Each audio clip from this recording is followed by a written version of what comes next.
saber qual é a boa, agradável e perfeita vontade de Deus. A vida precisa ter um significado. É inaceitável que uma pessoa venha sobre essa terra, viva 60, 70, 80 anos, para ninguém ficar preocupado 95 anos, e não saiba o significado da sua vida na terra, e não sabe a importância dele dentro do contexto da sua própria família, dentro do contexto da sua própria casa, não sabe o significado da vida. Quantas pessoas eu conheço, sei que você conhece também, espero que você não seja uma delas, mas sei que você conhece, pessoas que não têm conhecimento do significado da sua própria vida, estão querendo dar cabo da própria vida, estão querendo morrer, não sabem o que é que elas significam, não há significação delas, elas não sabem, elas estão vivendo simplesmente por viver. Esses dias, tempo atrás, eu passei ali naquela pracinha que tem ali atrás do Banco Santander, vi um monte de pessoas ali trocando relógio, tipo de uma feirinha de negociação, feirinha de rolo. E nesse dia que eu passei, tinha umas barracas de artesanato, pintura. Eu gosto muito dessas coisas. Por conta da minha mãe, que gostava muito, bordado. Mas eu gosto de ver, não sei. Aí eu passei pela praça e dei uma olhadinha naquele artesanato. Não que eu estivesse ouvindo a conversa dos outros, que não é do meu feitio fazer isso, mas eu tenho 2 ouvidos, né, irmão? E eu via 2 homens comentando e falando mal de um terceiro, e ali estavam ali numa chocarrice, falando, dando risada, debochando. E se tratava de 2 homens já de bastante idade, talvez mais de 70 anos, 65, 70, 75 anos, ali falando. E eu fui embora e fiquei pensando aqui com os meus botões, falando, meu Deus, será que essa pessoa sabe o que a vida dela significa? Porque com toda essa idade ainda está aí jogando conversa fora, com toda essa idade ainda está fora do sincronismo de Deus, fora da vontade de Deus, fora da realidade que Deus tem para ela, com toda essa idade não aprendeu a viver, perdendo o seu tempo com coisas que só vão gerar prejuízo. Então, é o fato de não entender o significado da própria vida. Mas Deus tem para você, igreja, uma significação maravilhosa. Deus tem para você o melhor desta terra. Sabe, talvez você possa vir à igreja. Eu ouvi outro dia, fiquei muito triste, uma pessoa dizendo que veio aqui na igreja, ficou aqui, passou por aqui, mas não gostou de estar aqui, porque não tem os movimentos que a pessoa estava acostumada. E é verdade. Não tem mesmo. Mas quando você ouve a palavra e ela entra no seu coração e você se posiciona, você não precisa desses movimentos ilusórios e manipulatórios, você não precisa. Se você entende a palavra e você entra no sincronismo com o próprio Deus, o que você liga na terra é ligado no céu, o que você desliga na terra é desligado no céu. Era disso que Jesus estava falando. E quando Jesus estava falando sobre isso, ele estava se referindo à igreja, porque é ali a primeira vez que ele fala a palavra igreja, Mateus capítulo 16, versículo 18, 19, é a primeira vez que ele fala da palavra igreja, é naquele momento, e ele diz, precisa que a minha igreja prevaleça contra as portas do inferno, ou as portas do inferno não prevalecerão contra a minha igreja. O que é que Jesus está dizendo? Que o inferno vai arrebatar a igreja? Não, que a igreja vai arrebatar o inferno. Mas como que é isso, pastor? A igreja vai arrebatar o inferno, porque Deus deu a ela, igreja, a autoridade para ligar na terra e ser ligado no céu. Deu para a igreja esse posicionamento, essa afirmação sobre Deus, sobre a palavra de Deus, que demanda autoridade, que dá autoridade. Você diz, Pai, em nome de Jesus, eu não vou ser pisado pelo diabo dessa maneira. E Deus olha lá do céu e fala, filhinha, ligado na terra, ligado aqui no céu. Esquenta a cabeça não. Não precisa de advogado, não precisa de nada, eu sou o teu advogado. Filhinha, Presta atenção no que eu vou te dizer. Só mantenha o seu ouvido apurado, porque na hora H eu te dou a palavra. E foi aquela hora. Você aceita? Aceito. Ouviu a voz de Deus. Houve uma sincronia. Houve um estabelecer. A Bíblia diz que o nosso espírito testifica com o Espírito de Deus que somos filhos de Deus. Isso é o quê? Senão uma sincronia. Senão uma ligação. Senão um estar ligado em Deus. Vós não recebeste um espírito de temor para outra vez estar com medo, diz a Bíblia, mas recebeste um espírito de adoção, o qual você pode dizer, Abba, Pai. E esse espírito testifica com o Espírito de Deus que sois filhos de Deus. Então você vem à igreja, ouve a palavra, deixa entrar no seu coração, vai para casa pensando, olha, Deus é na minha vida, e eu vou ter vida com Deus, eu vou ter vida de justificação, de justiça, eu vou ter atos de justiça, e eu sei que Deus não vai me desamparar. E aí você começa a ver os benefícios de ser um abençoado de Deus. Abra sua Bíblia comigo no Salmo 1 primeiro, por favor, irmãos. O Salmo 1 está ali, dizendo a diferença daqueles que está firmados sobre o Senhor Jesus. O Salmo 1 diz assim, bem-aventurado, quer dizer abençoado, né? O varão que não anda segundo o conselho dos ímpios, e nem se detém no caminho dos pecadores, nem se assenta na roda dos escarnecedores. O que isso aí quer dizer para nós? Bem-aventurado, abençoado seja alguém que não está firmado no desequilíbrio, que não está firmado na conversa torpe, que não está firmado em palavras de escárnio ou de escarnecedor. Bem-aventurado é aquele que não está firmado, não está lá. Bem-aventurado é o varão que não anda, que não está firmado, que não anda, que não busca o conselho do ímpio. Qual é o conselho que o ímpio vai dar, senão para te tirar do eixo? Para que você tem que ir na igreja todo dia? Eu não sei para que isso. Deus está em todo lugar. Você não precisa ir à igreja. Em casa mesmo está bom. Na igreja A está bom. Na igreja B está bom. Na igreja C está bom. Em qualquer igreja está bom. Porque Deus está em todos os lugares. Porque todos os caminhos levam ao Senhor. Isso não é de Deus. O princípio para eu ter um viver abençoado é eu saber aonde eu estou. Sim ou não? Há um ditado popular que diz, diga com quem andas e te direi quem você é. Isso é provado cientificamente. O meio que você vive é aquilo que você se torna. Nós somos o ambiente que nós vivemos. Se nós nos separamos dos escarnecedores, se nós nos separamos do fofoqueiro, do mentiroso, do enganador, e nos aproximamos de pessoas que têm a mesma ideologia que nós, que têm os mesmos pensamentos que nós, que buscam a fé cristã como nós, então nós somos bem-aventurados, porque estamos firmados dentro da igreja do Senhor. Amém, irmãos? O 2 diz assim, antes tem o seu prazer, aí, é a palavra que eu acabei de dizer, antes tem o seu prazer na lei do Senhor, e na sua lei medita de dia e de noite. Meu irmão, quem está firmado tem prazer na lei do Senhor. Eu fico muito preocupado quando num curso como esse da família, por exemplo, minha família no altar de Deus, que é ensinamento puro, que é um ensinamento extraordinário, a pessoa não vem porque diz, estudo eu não consigo. Meu irmão, é lei do Senhor, é prazer na lei do Senhor. E às vezes a nossa carne não quer mesmo, mas nós somos inteligentes.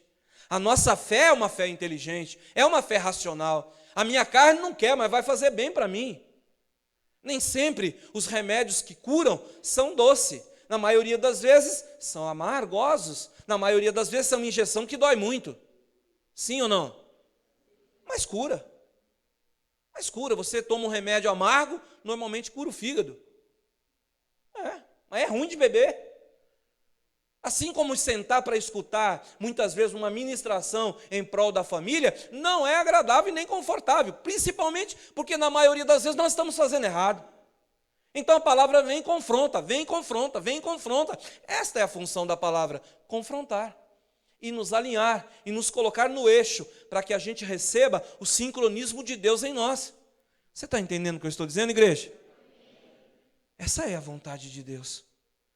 Que a gente tenha com Ele um sincronismo. É lindo isso tudo. O versículo 13 diz assim, que o bem-aventurado ou o abençoado seja, Verso 3. Pois será como uma árvore plantada junto ao ribeiro de água, o qual dá o seu fruto na estação própria, cujas folhas não caem, e tudo o que fizer prosperará. Alguém já tentou plantar uma árvore no asfalto? Será que uma árvore no asfalto vai permanecer verde, pastor? Provavelmente não.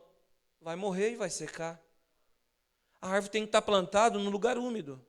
E a Bíblia está dizendo que é bem-aventurado quem tem prazer na lei do Senhor, pois será como uma árvore plantada junto ao ribeiro de água, ou seja, no lugar exato, no lugar certo, no lugar onde tem águas vivas, no lugar onde tem vida. Então não é em qualquer lugar, é aonde o Senhor preparou para você estar. Não é simples assim, não é tão simplório como se dizem. Não é, principalmente no século 21, onde os homens têm se tornado fraudulentos, mentirosos, cobiçosos, amantes de si mesmos, avarentos, sim ou não? A Bíblia diz isso. Então não é em qualquer lugar que eu vou encontrar a água viva de Deus que me faz produzir frutos. As pessoas dizem, pastor, que coisa interessante, e não é uma nem duas, e eu falo para a glória de Deus. As pessoas chegam desempregadas na igreja e logo estão empregadas, pastor? É verdade, para a honra e glória do nome de Jesus, não fica desempregado dentro dessa igreja, não fica. Só se quiser mesmo. Se sair na segunda-feira e falar, Deus me livre e guarde se eu arrumar emprego, fica difícil. Mas se você tem no coração desejo, Deus faz, Deus realiza, Deus tem feito dessa maneira, porque é árvore plantada junto ao ribeiro de água. Talvez não seja igual a de todos os ribeiros, porque cada ribeiro é de um jeito, não é, irmão?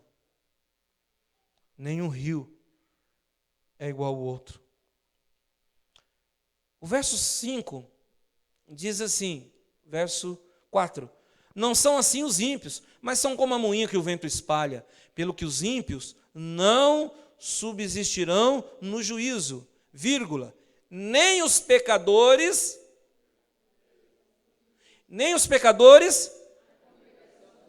olha aí, por que o pecador não vai ficar na congregação do justo? Porque ele é desbussolado, porque ele não quer ficar no eixo, porque ele não quer base, ele é ímpio, ele é pecador, no sentido de que tem prazer em pecar. Então, ele não fica na congregação do justo, porque a congregação do justo é lugar de equilíbrio, é lugar de sincronismo com Deus, é lugar de aliança com o Senhor, é lugar de vivência com Cristo, é lugar de vida e vida em abundância. É lugar de desafio, mas também é lugar de conquista. Abençoado seja aquele que entende isso. Abençoado seja aquele que compreende o seu lugar no reino de Deus e na casa do Senhor. Verso 6. Porque o Senhor conhece o caminho do justo, mas o caminho do ímpio perecerá, irmão. Perecerá. Olha, eu fui motorista de ônibus muitos anos. E vi muitos motores e câmbios de ônibus, de caminhão no chão, muitas vezes.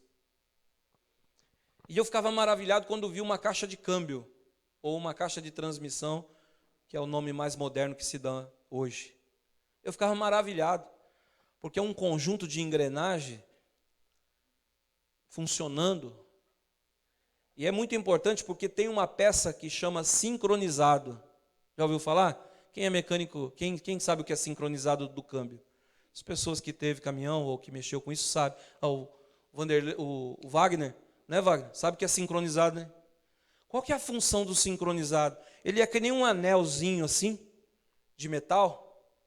E quando o câmbio está girando, ele para um conjunto e você muda a marcha, e depois ele encaixa para que tudo funcione de novo junto. Então ele sincroniza uma engrenagem na outra. É muito interessante a caixa de câmbio. Só que eu já vi alguns câmbios quebrar.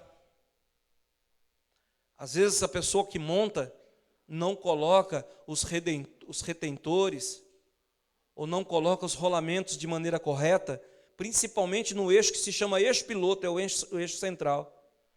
Então esse rolamentinho ele sai fora da caixa, e aquele eixo faz isso, dá uma inclinadinha. Não precisa muito, uma inclinadinha de 1 milímetro já está de bom tamanho, para que essas engrenagens, uma arrebente a outra, e depois que uma arrebenta a outra, ela cai para baixo, bate tudo e, puf, arrebenta a caixa de câmbio e faz um buraco assim. Ó. Não é assim que acontece, Wagner? Faz um buraco assim na caixa. Mas o que foi que aconteceu? O eixo saiu fora do centro. Quando você e eu estamos no centro da vontade de Deus, o Senhor Deus manda a sua bênção em graça para as nossas vidas. E vem, e aquilo nos envolve. Segundo a nossa necessidade, tudo começa a colaborar. Eu vou falar colaborar porque é mais fácil de pronunciar. Colaborar. Tudo vem colaborar para o seu bem. Todas as coisas, elas vêm colaborar ou corroborar para o seu bem. Porque você está com o seu eixo centralizado, tudo funcionando direitinho. Mas quando nós não entendemos isso, porque somos ensinados errado, recebemos uma palavra profética, vinda dos quintos dos infernos, tem muita que vem de lá. Tem um bocado de palavra profética que vem dos quintos dos infernos. A gente então se balança e sai do eixo, pronto, quebra a engrenagem, quebra o câmbio, quebra a caixa, quebra tudo. E fica só o prejuízo. Fica só o prejuízo. Porque faltou sincronismo. Faltou compreensão. Então, deixa eu te falar uma coisa. Não se engane com os repreprés da vida. Não se engane. É muito gostoso quando o Espírito Santo age em nosso meio, batiza com o Espírito Santo, com fogo. Isso tudo é maravilhoso, distribui dons no meio da igreja. Mas isso não é o mais importante. Isso é importante, mas não é o mais importante. O mais importante é nós estarmos no centro da vontade de Deus. O mais importante é nós saber qual é a vontade do Senhor. A igreja, irmãos, ela é a cidade de refúgio. Quem sabe o que é cidade de refúgio? Algumas pessoas sabem, outras não. Os judeus tinham cidade de refúgio. Quando uma pessoa, por exemplo, matava o outro sem querer por um acidente, os sacerdotes daquela época mandavam ele para a cidade de refúgio. Era uma cidade onde a pessoa era levada para viver lá até que se resolvesse aquela questão, para que os familiares daquele homem não o matassem, porque foi caracterizado como um acidente. Então ia para a cidade de refúgio. Em muitos outros casos que era julgado pelos sacerdotes da época, a pessoa merecia ir para a cidade de refúgio, ou seja, saía da cidade onde estava, porque se ficasse ali ia morrer, ia para a cidade de refúgio. A igreja é essa cidade de refúgio do século 21, meu irmão. Você sai do mundo, das coisas do mundo, dos problemas do mundo, e você vem para a igreja, cidade de refúgio, aonde você encontra paz, aonde você encontra solução, aonde você pode colocar a sua vida de novo no eixo. Mas tem que pagar o preço de buscar isso, de querer isso. Tem que pagar o preço de apresentar isso diante do Senhor.